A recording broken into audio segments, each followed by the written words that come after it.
huruf ain ayyuhal ikhwah rahimani wa rahimakumullah jami'an merupakan huruf kekhususan juga orang Arab.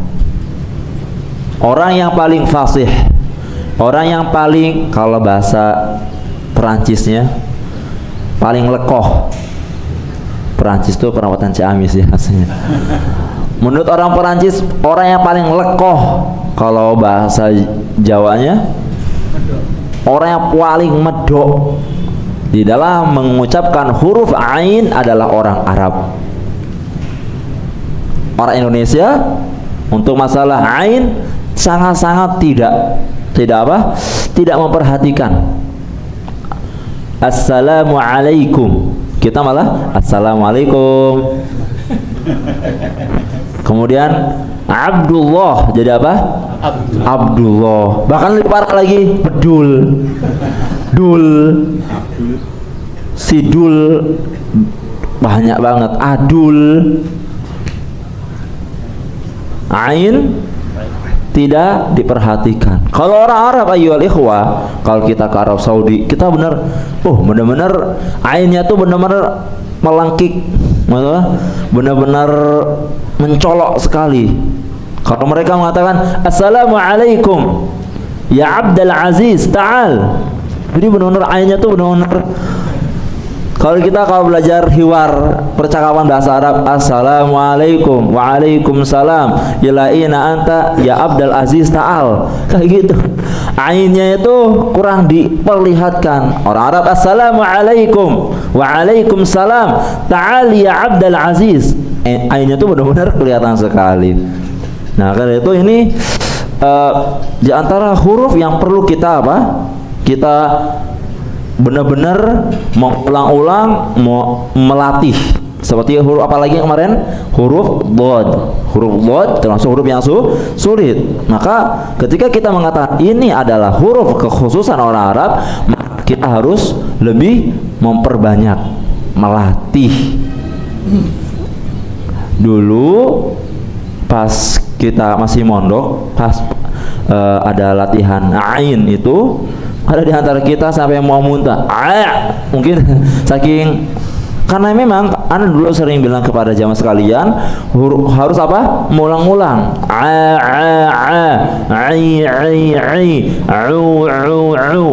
Mungkin karena saking semangatnya, nggak apa-apa, daripada nggak pernah dilatih.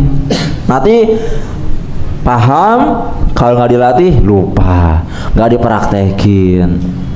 Nah, kita sudah sering mendengar perkataan Aisyah. Ada yang hafal perkataannya apa? Man ta'awwada ala syai'in fasara ahlah. Siti Aisyah mengatakan seperti itu. Man ta'awwada, barang siapa di antara kita yang pengen menjadi ahli di bidangnya, maka kita harus terus melanggengkan, terus melatih. Man ta'awwada, siapa di antara kita yang terus melatih, fasara ahla, maka dia bisa menjadi ahlinya. Dalam pepatah Indonesia apa? Bisa karena biasa. Bisa karena biasa. Maka dari itu ini ikhwan, sekali lagi huruf ain termasuk huruf yang tidak ada dalam bahasa Indonesia. Nggak ada ya? Ada, coba. Aku. Apalagi yang ada-nya? Ada. Mie ayam. Ada. Nggak ada. Mie ayam nggak ada. Ayah. Pakai ayah, ada yang pakai ayah? Nggak ada. Tapi ini yang pertama. Jadi ain merupakan kekhususan orang Arab. Yang kedua, makhraj, tempat keluar huruf ain dari mana? Wasatul halqi, dari tengah tenggorokan. Tapi yang berikutnya, ain termasuk huruf yang tipis. Huruf yang tipis, berarti bukan tebal, bukan itu jadi serigala atau tapi tipis. Bukan tapi bisa dipahami insyaallah ya. Jadi tipis. Yang kedua, dulu sering kita jelaskan, huruf-huruf itu ada yang seperti rem motor. Masih ingat nggak? Ada yang pakem seperti motor yang baru beli, biasanya remnya klik, benar-benar apa? Pakem. Ada yang dol.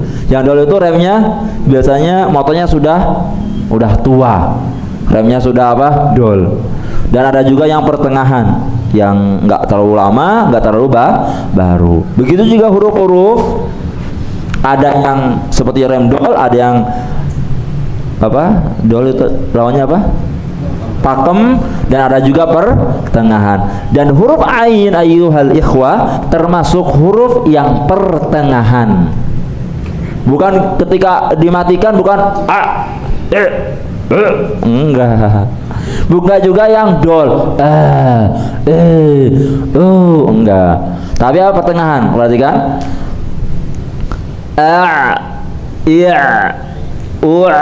Dia di sini sebentar mau nempel, tapi nggak jadi. Paham? Berarti cara mengucapkannya bukan ini kan rem pakem, enggak, tapi nggak jadi pakem, tapi sedikit belok.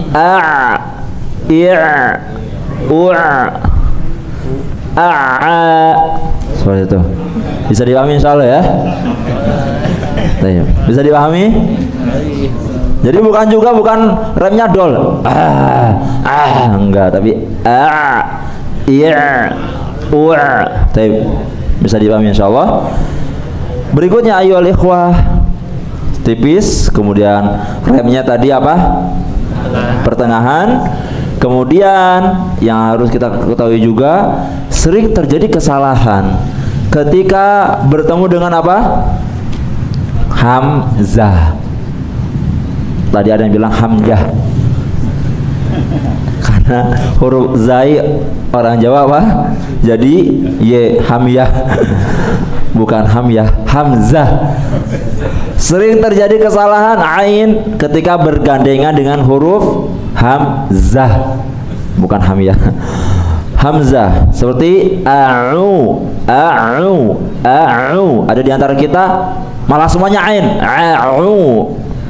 Ada yang semuanya jadi alif, jadi hamzah, a'u.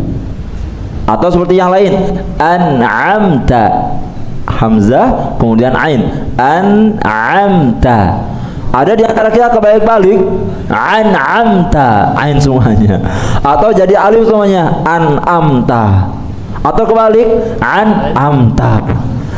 Nah, ini di antara kesalahan untuk huruf ain tadi apa? Sering keliru dengan hamzah, hamyah. Tapi berikutnya ya ikhwah, untuk huruf ain kesalahan berikutnya ada di antara kita membacanya di hidung. Nanti pas praktek insya Allah ketahuan. Tapi kalau misalnya nggak ngacung nggak ketahuan ya. Ada juga di antara kita yang membaca huruf ainnya seperti nga. Alhamdulillahi rabbil alamin. Jadi apa? Ngalamin. Nah, ini bahaya. Alamin apa artinya? Nggak ada. Alam semesta. Kalau ngalamun nggak ada artinya. Ini kesalahan dalam membaca huruf ain. Saya bisa dipahami insyaallah.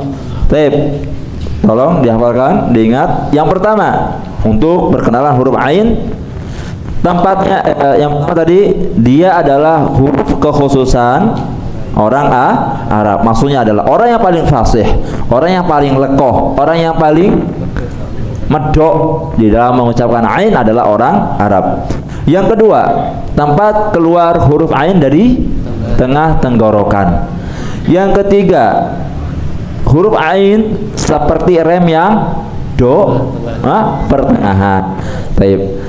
Huruf ain juga kesalahan di dalam membaca huruf ain. Yang pertama, seperti hamzah atau kembali lagi sama huruf hamzah. Yang berikutnya huruf ain, apa kesalahannya? Dari ngalamin dan seterusnya. Bisa dipahami insyaallah. Baik, saya akan berusaha mempraktekkannya sesuai dengan kemampuan saya. Ai au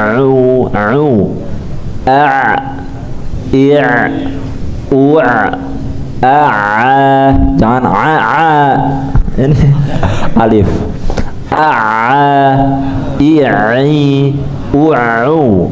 Taib, saya ulang lagi.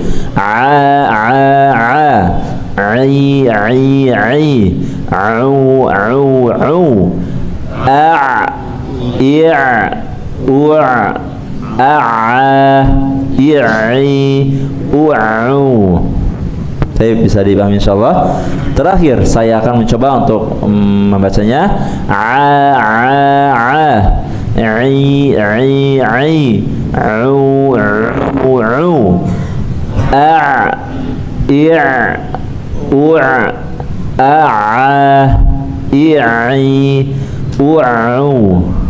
Taib,